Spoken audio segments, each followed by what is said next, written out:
So when we go to a sale with Doug Carpenter and he would always watch and study every part of the horse. And he noticed all the good horses had common traits, and all the shitty bad horses also had common traits.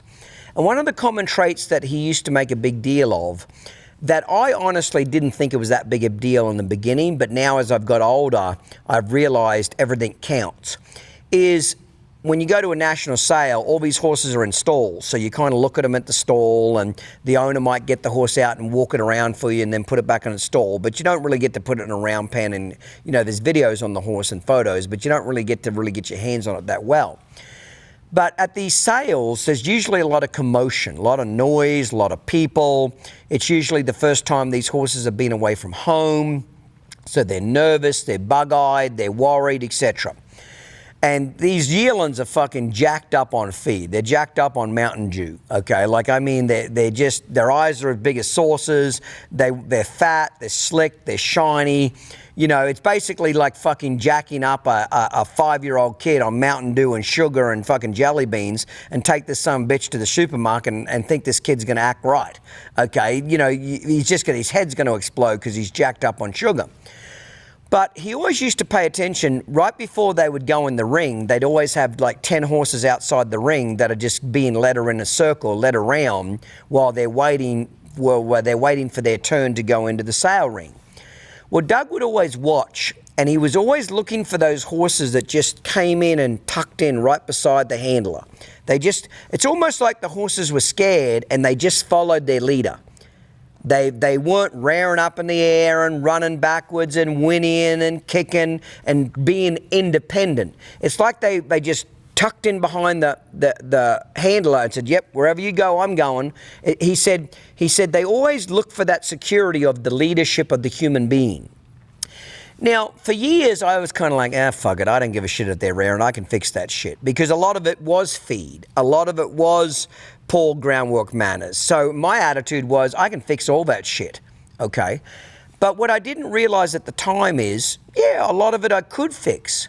But if they had a natural disposition to be a good follower, remember I said, horses are great followers if you'll be a great leader. If that horse has a natural disposition to come in and be a great follower to the human, my job gets way easier. And as I got a little older in life, I thought to myself, fuck, it's way easier to get these horses to do the shit I want them to do if they naturally want to do it. Rather than trying to train them to want to do it, they naturally have an instinct to want to do it. So if I want a horse to travel collected and round, I can make a horse do that doesn't have the conformation to do it. But man, I got to work really hard at it. But if I pick a horse that naturally wants to be round like this naturally and his neck out there like that, I have to do very little to encourage that look. So that was one thing he was big on. Does the horse follow in behind the leader? Does he stay calm? Does he stay right by his side? Does his eye look calm? Is his eye look soft?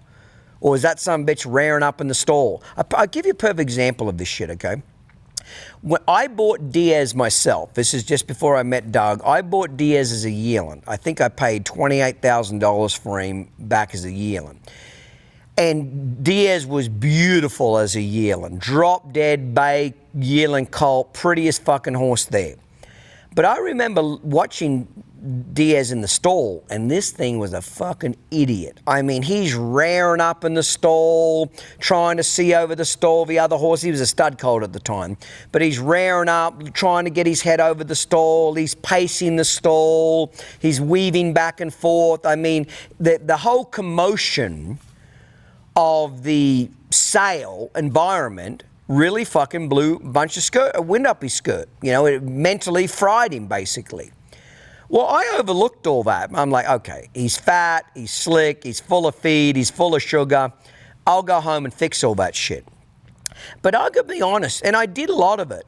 But even to the day that I retired Diaz, if we take him on tour and we'd put him in his stall, especially the stalls that were kind of inside the Coliseum, and there was forklifts running around or people running around or a lot of commotion, he'd kind of go to doing that. He'd weave in the stall, he'd pace the stall, he'd kind of lose his shit again.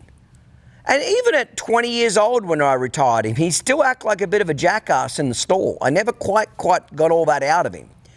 That's a perfect example. He told me he was like that as a yearling. Now, I'm glad I bought him and he was a great horse. But what I realize now is my job can be so much easier if I'm picking horses with the disposition and mental trainability that want to do what I want them to do rather than me having to work so hard to get them to do it.